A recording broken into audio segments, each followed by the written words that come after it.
Om Namo Bhagavate Vasudevaya. Udakesh Dandileshaya. Please repeat. Grishme. Grishme. In the summer season. In the summer season. Panchatapa. Panchatapa. 5 kinds of heating. 5 kinds of heating. Viraha. Viraha. The hero. The hero. Varshasho. Varshasho. In the rainy season. In the rainy season. Asarashat. Asarashat. Being situated within the torrents of rain. Being situated in the torrents of rain. Muni. Muni. Like the great sages. Like the great sages. Akanto. Akanto. Up to the neck. Up to the neck. Magnaha. Magnaha. Drowned. Drowned. Shishyare. Shishyare. In winter. In winter. Udake. Udake. Within water. Within water. Standileshaya. Standileshaya. Lying down on the floor. Lying down on the floor. Translation and purport by His Divine Grace Srila Shani Srila Prabhupada Ki Jai. Following the principles of forest living and the footsteps of the great sages and munis, Prithu Maharaj accepted 5 kinds of heating processes during the summer season, exposed himself to torrents of rain in the rainy season, and in the winter stood in water up to his neck. He also used to simply lie down on the floor to sleep. These are some of the austerities executed by the jnanis and yogis who cannot accept the process of bhakti yoga. They must undergo such severe types of austerity in order to become purified from material contamination. Panchatapa refers to 5 kinds of heating processes.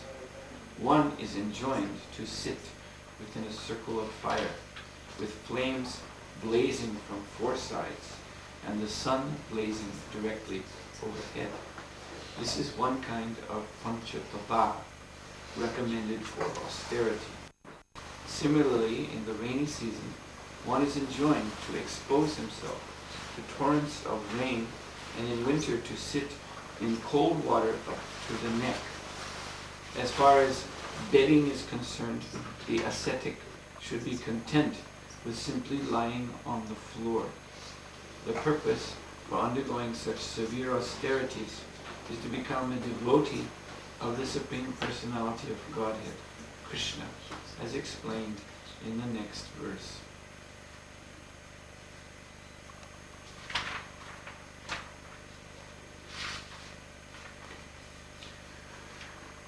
So we'll read this verse again. Grishme panchatapa viryo varshasu sarasan muni akanta magna shishire urakesh dandileshara.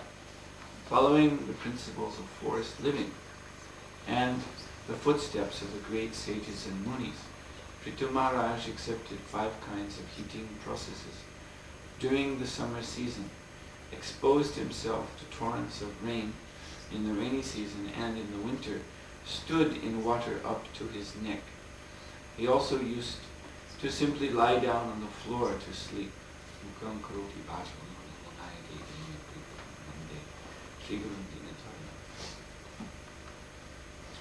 So in previous class here, last week, I mentioned about the 2 paths, 2 margas, pravriti and nivriti. So all dharma, all religious life can be understood from these 2 perspectives. In other words, not everyone, not all human beings are in the same category, although all human beings are expected to follow dharma. And even yesterday, we were reading, or was it Sunday? Yes, Sunday we were reading purport by Srila Prabhupada, Bhagavad Gita 16th chapter. So in verses 1 to 3 in that chapter, there's a list of 26 Daivi Sampat, or 26 godly qualities including this 26 includes the basic 4, which are the 4 legs of Dharma: cleanliness, austerity, truthfulness, mercy. And then there are 22 others, all exalted qualities. And at the end of the purport, Srila Prabhupada states that all human beings are expected to develop these 4, no matter, these 26, no matter to which varna or ashram, culture, wherever they may belong. But everyone is expected to develop these qualities. So, but the way in which human beings develop these qualities can be different according to their level of advancement. And so there are 2 levels, basically, pravriti and nivriti. So I explained that in this previous class. How the pravriti marga is for those who are attached, and they are not going to be able to naturally give up that attachment at any time soon. They have strong desires, and these desires have to manifest, and the senses have to achieve their objects. Otherwise, the minds of such people will be very disturbed. So, as I said, underlying, they have a problem with accepting spiritual authority for the sake of spiritual life alone. It is just like you can see with Dhruva Maharaj. After he left his home because he was very dissatisfied with his situation there, he had been more or less neglected or even rejected by his father, who was more attached to the other wife besides Dhruva's mother. And so, you know well the story. So Dhruva being neglected by his father, and on top of it, his other mother, not his biological mother, but the co-wife of his father, she even spoke some words which he could not bear. And she said that you don't deserve to sit on your father's lap because you are not born from my womb. So you'll have to take birth again from my womb, and then you will actually be considered the son of your father. So when he heard this was being although he was only 5 years old, he was a Kshatriya, and such statements were completely unbearable for him. So he, after speaking with his mother, who gave him advice that only God can help you in this situation. There's nothing I can do. He left for the forest. And Narada Muni, taking compassion upon the boy, because after all the boy was a very important child, son of the greatest king of that time, Maharaj Uttanapad. So it was no small thing when Dhruva left. This was, everyone was talking. So Narada Muni came to hear about that and went to see the boy. He was in the forest. And the boy was glad to see Narada Muni. He wanted to have a spiritual master to achieve his aim. His aim was to get the grace of God somehow or other. He wasn't quite sure how. Just his mother had said, in the forest you can find God, because other great sages, as we're hearing here too, in this verse, following the principles of forest living and the footsteps of the great sages and munis. So his mother, Dhruva's mother, knew that the sages find God, but she wasn't quite sure by what means. So he was happy that Narada Muni had come. But Narada Muni, first of all, began to speak to Dhruva Maharaj from the nivriti position.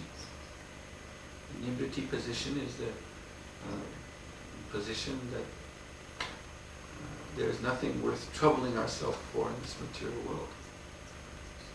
We should set ourselves on the path of going back home, back to Godhead. And all of our desires and all of our problems in this world are insignificant. So why get entangled in them? They're obstacles to the real business of life. And so Dhruva Maharaj frankly told Narada Muni, I'm sorry, I cannot accept these instructions. So this is a good example of what pravriti is.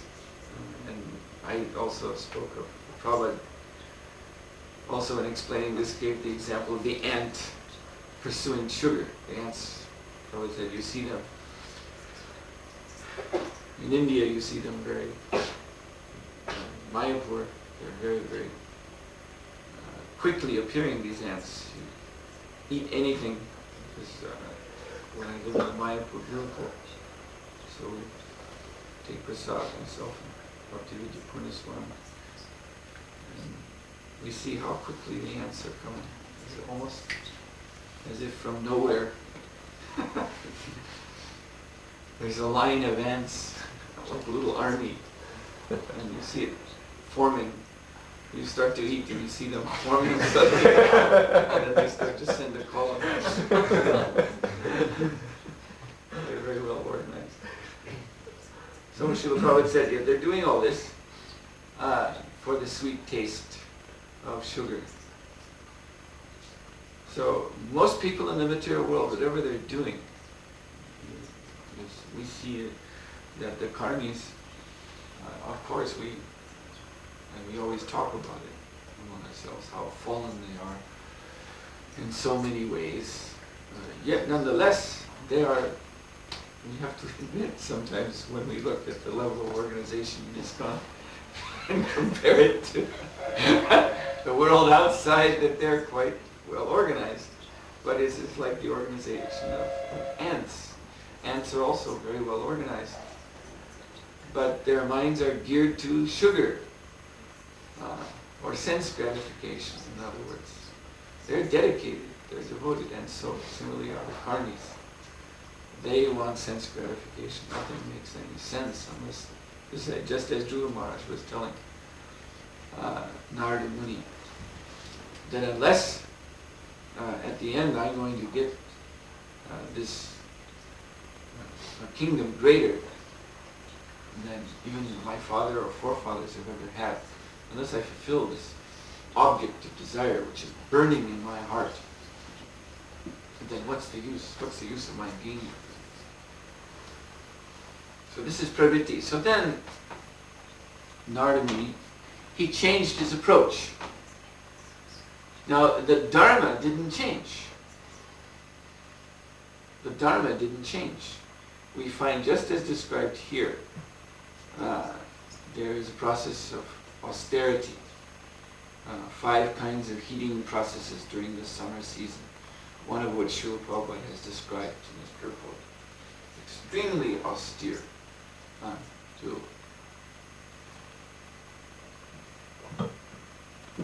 under the hot Indian sun, to build a fire on 4 sides, keep those fires blazing all around, and then have the sun burning overhead. And in that condition, one performs meditation, performs his religious disciplines. And then in the winter, we go up to the neck in ice cold water and performs one's religious duties there in that condition, and lie down on the floor, not have any proper bedding. So the Dharma, this is tapasya, and this is one of the 4 principal legs of Dharma: cleanliness, austerity, Saucham, Tapa, Satyam, and Daya. Cleanliness, austerity, truthfulness, and mercy. So, whether one is pravriti or nivriti, if he is actually serious about achieving his goal, then he has to, his life activities have to be supported. They must rest upon these four principles of dharma, and indeed all the principles of dharma that are given in the scripture. Otherwise one is no better than an animal. So pravriti or nivriti, the dharma is the same, but the approach is a little different. But the end, you see both pravriti margis, nivriti margis in the Vedic culture. They both respect the same qualities. They both understand for their particular reasons that we must develop the same qualities. Otherwise, for the pravriti margi, he cannot achieve his desire in this world. And the nivriti margi wants to get out of this world and go back home, back to God, and he cannot achieve that either. So, in essence, both are depending upon God, upon Krishna, to fulfill their respective goals. And the way to approach Krishna is the same. The process of dharma is actually one. So here we're hearing about Prithu Maharaj. And Prithu Maharaj is now treading the nivriti marg.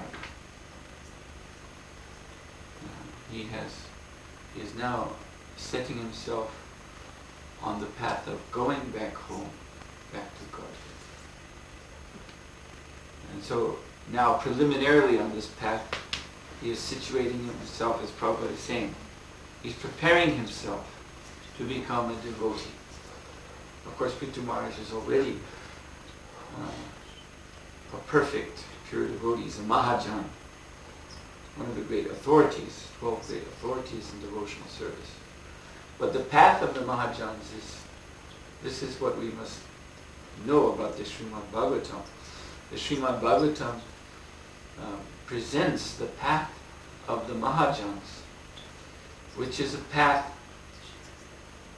of example.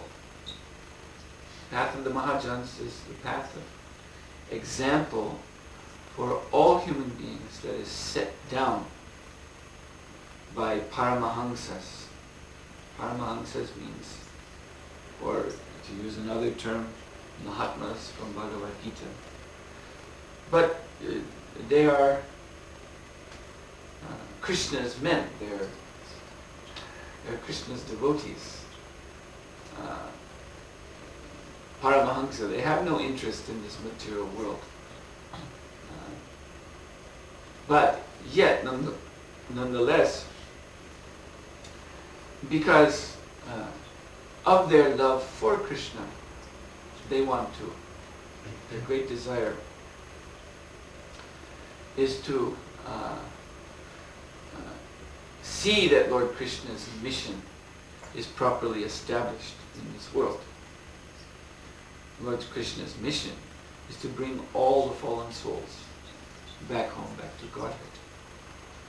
And so the Mahajans are 12 great authorities in how that is to be done. So Maharaj Prithu, he's completely transcendental. He has no purpose at all in being a king, other than to set the right example for everyone else to follow in all respects. Pravriti or nivriti. And the same became true of Dhruva Maharaj. Dhruva Maharaj, as I said, initially he was a pravriti margi. He couldn't accept the instructions of Narada Muni to just, no, don't worry about this kingdom. Just become pure devotee. Accept everything as Krishna's mercy. Don't bother about these things. Couldn't accept it. But after 6 months of austerities, following Narada Muni's instructions, and after having realized, then he of course became purified by that, purified so much so that he directly had darshan of the Supreme Personality of God. And then he understood, this is my prayojana, this is the goal of my life, standing before me. What a fool I was to do this, all this austerity, all this tapasya, for any other reason except simply to realize my eternal relationship with the Supreme Personality of Godhead. Apart from this, there is nothing else. So he naturally, by the spiritual process, evolved to nivriti, from pravriti, and that's the whole idea. That's the whole idea. The pravriti margis, if they follow this marga, then they will come to nivriti. So actually we don't have to, as I said, and I notice in some talks with devotees, they're sometimes great. As soon as you start using these terms, they become uneasy. What am I? Am I pravriti or nivriti? Really, this is not the point. The point is that there's one path, there's one marga for everyone to progress from wherever they are back home, back to Godhead. And so we should take that path. Anyway, so then Dhruva Maharaj, he in his mind renounced all of his desires. But then Krishna told him, no, actually I want you to become the greatest king. I want you to rule over the greatest kingdom in the world for 30,000 years. So this is the path of the Mahajans. You don't do it for yourself, but do it for Krishna. And so I explained that in the other lecture, how he did all his duties perfectly, more perfectly than any ordinary king could possibly do, because an ordinary king is actually attached to his position. And it's by that attachment, actually, that we have problems in the execution of our duty in life. It's only due to attachment, whether gross or subtle. That's where all the problems come from. Sometimes we don't see how we're attached, but then we're getting kicked in the face, and we're wondering, why is this happening to me? And the reason is, you always hear it, of course devotees are always quick to give you that explanation, don't be attached. Whatever may be going on. And it's true. It's actually true. The only reason that we are disturbed in devotional service is because of attachment. Of course, again, it must be pointed out that one can also be one should be attached to Krishna. And from that also, disturbances come. But those disturbances are welcome. But that's another thing. Anyway, we're talking about the lower attachment. And you get problems from that. And those problems they indicate what we should be leaving behind. So, Dhruva Maharaj, because upon his darshan of the Supreme Lord, he let go of everything and simply accepted the order of the Lord. So he was able to execute for 30,000 years his duty as a king, which is, so difficult. Anyone who's a manager knows.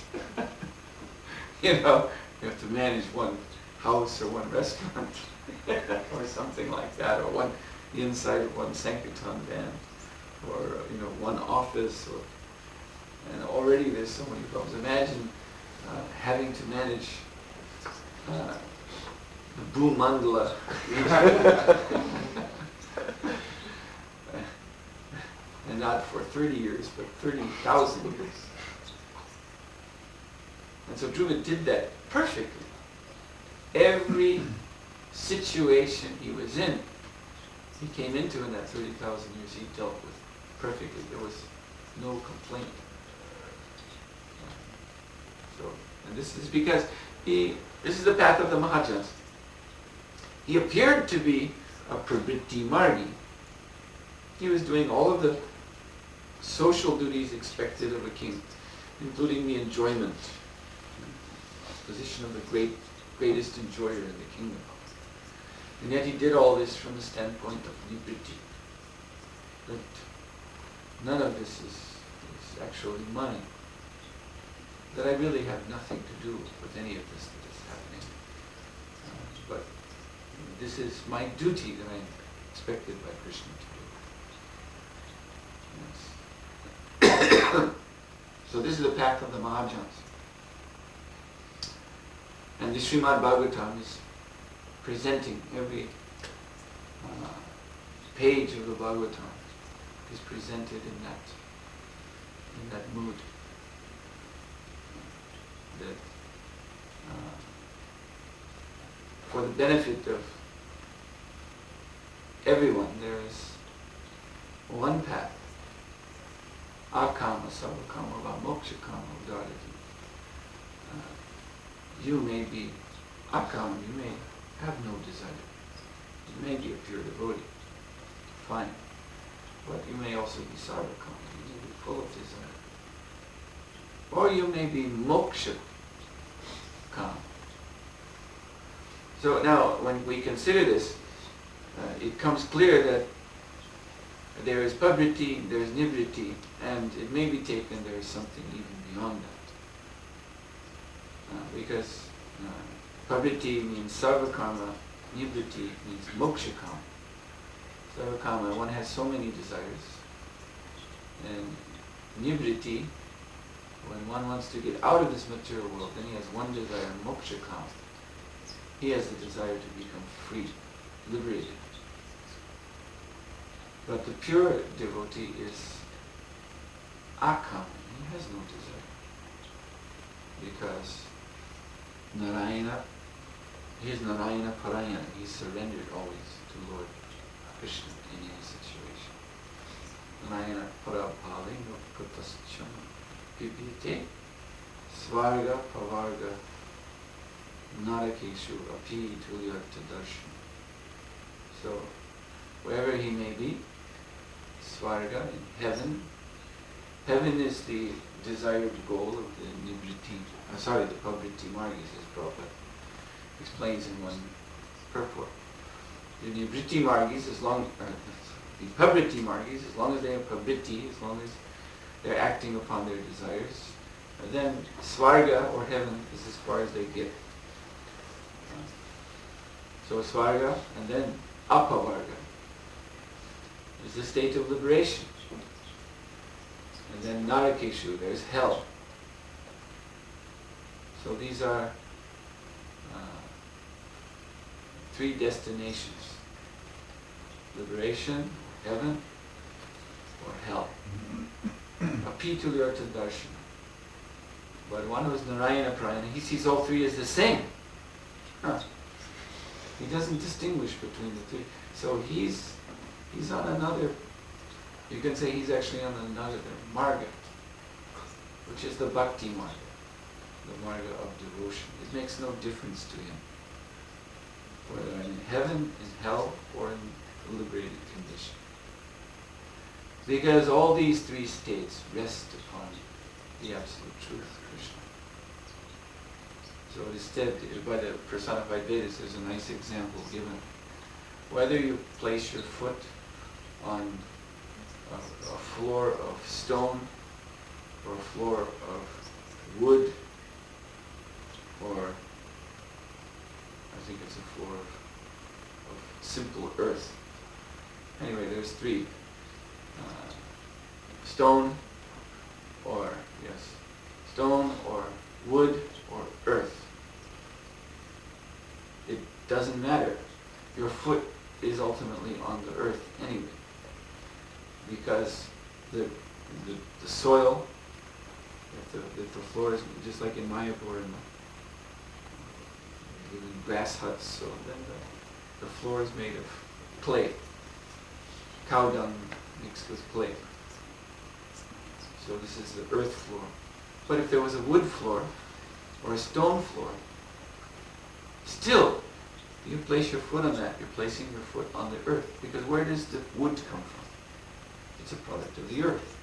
What is stone? It's a product of the earth. So, in any case, one is standing on the earth. And so it is similarly, you may be in heaven, you may be in hell, or you may be in Vaikuntha. But in any position, you are supported in that position by the Supreme Lord. You're not so. It's not that when you're in hell, we do not accept this philosophy of dualism. This is not Vaishnava philosophy. But there is a region of reality which is completely separated from God and under the control of someone else, some Satan. And therefore, you're in that region. Then you are completely cut off from God. Now, in any situation, wherever we may be, that position rests upon the absolute truth, because Krishna says, Brahmanohi pratishtaham, that the impersonal Brahman rests upon myself. And any position manifested in this material world is manifested out of the impersonal Brahman. The whole material world is floating within the rays of the Brahma Jyoti. So, the Mahajan is one who understands, just like Jat Bharat, another nice example. Jat Bharat, he was Bharat Maharaj.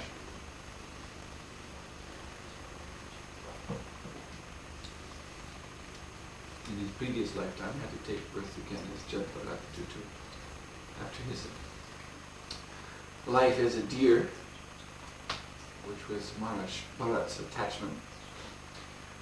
So as Jat Bharat, from ordinary point of view, he didn't do anything right in life. You see? He was born in a Brahmin family, and his father wanted to train him to be a proper Brahmin. To do his duties. He didn't do anything right. It is said that in basic rule of cleanliness, that after passing stool, one should wash. But he would wash before passing stool. And then after passing stool,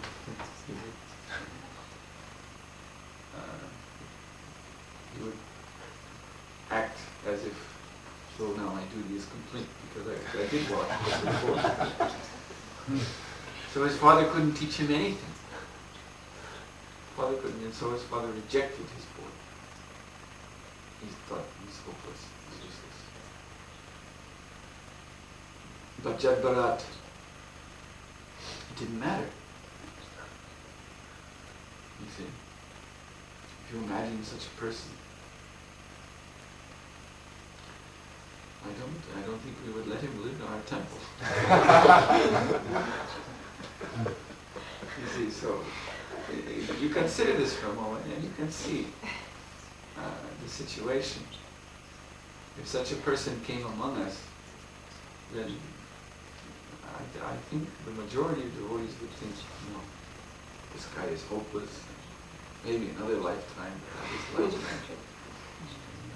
I just wouldn't want to see him. Just too much trouble. This doesn't fit anywhere. That's what Jat Bharat was like. It just didn't fit. And he was considered a man animal, you know. He had a human body, but he might as well just have been an animal. Just, you know, you see animals wandering free. Nobody cares for them. Standing in the street, wherever they may be, nobody cares. Just an animal. So he was like that. But he was perfectly Krishna conscious. So this is the Paramahansa. So sometimes, you know, Paramahansas, they can appear in any position. It doesn't matter to them. Jad Bharat, he's the example of a Paramahansa who's just showing everyone that it doesn't matter. It doesn't matter for me. Other Paramahansas like Prithu Maharaj or Dhruva Maharaj, they were assuming a position of leadership, very, very perfectly executing every item of Dharma to set a proper example. But Dhruva Maharaj, Jad Bharat shows the Paramahansa doesn't have to do that. This is the point.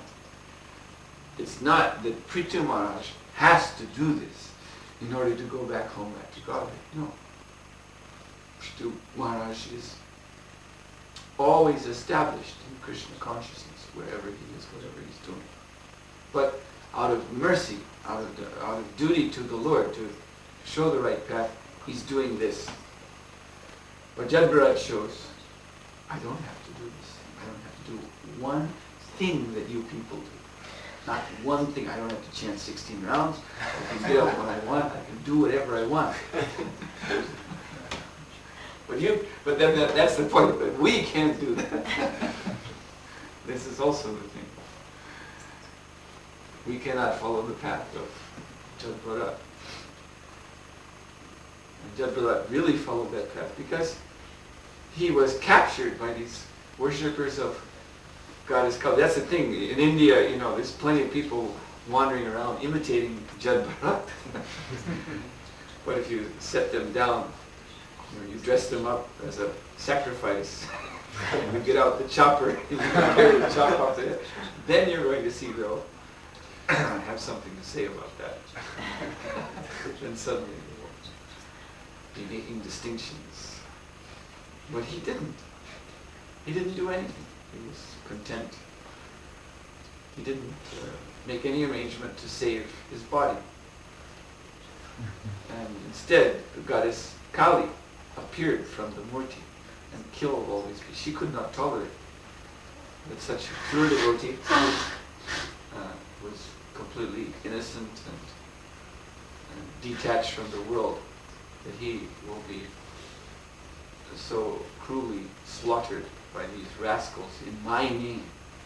As Goddess Kali was thinking like that. In my name, they're going to kill them. No, I will kill them first.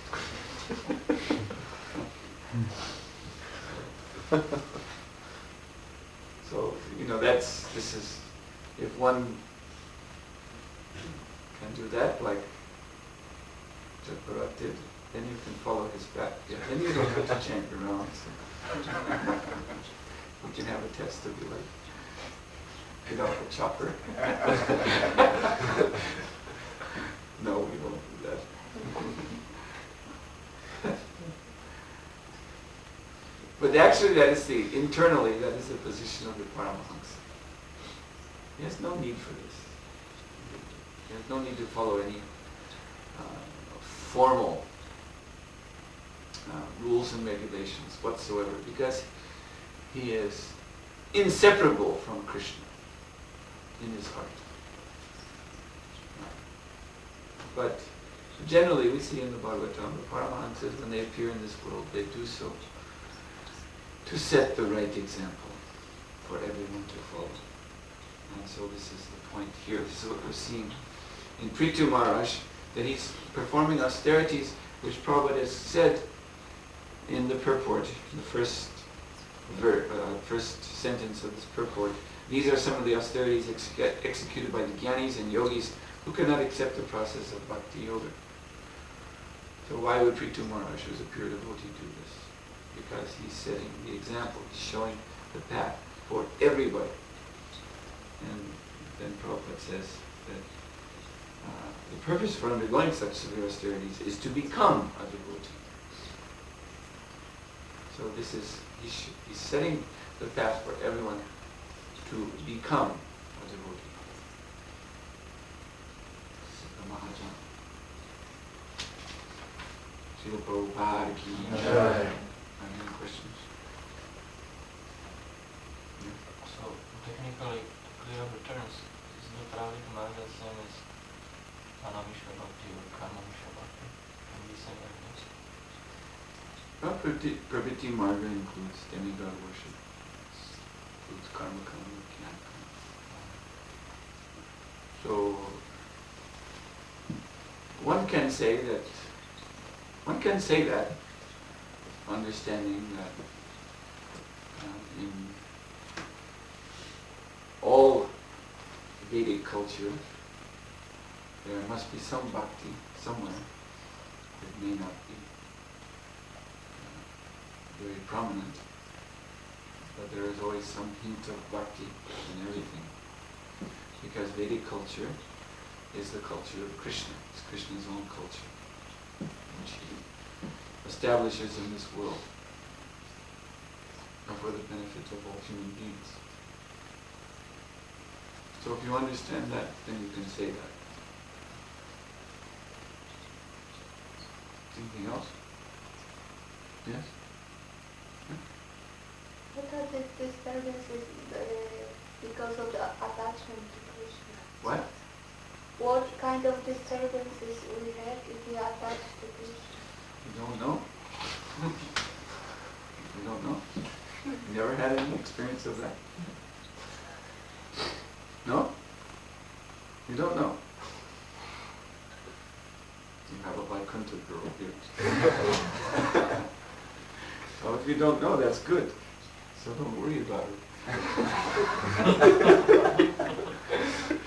But others here, I think they know. So they can tell you.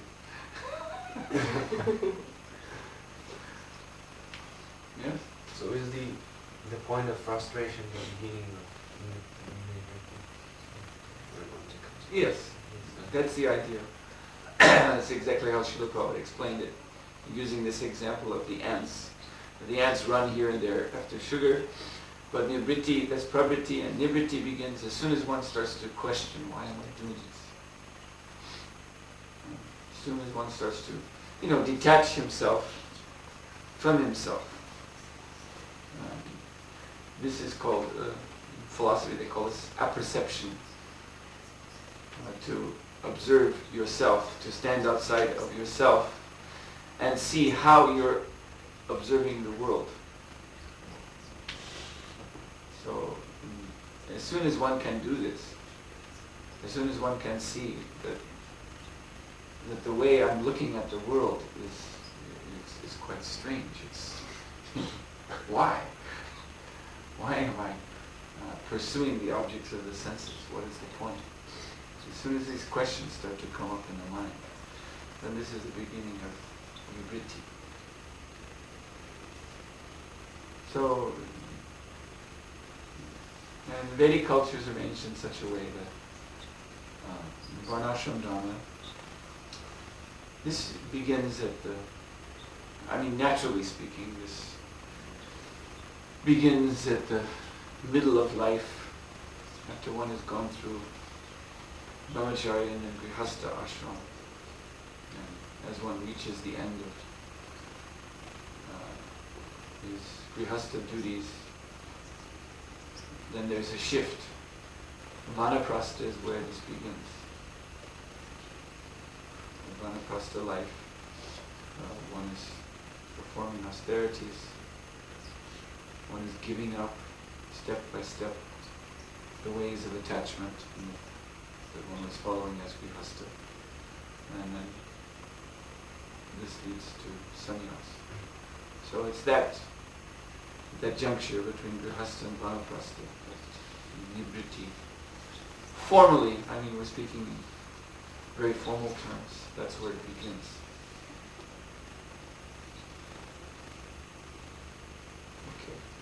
Shri Prabhupada ki Jai. Shri Suhotra Maharaj ki Jai.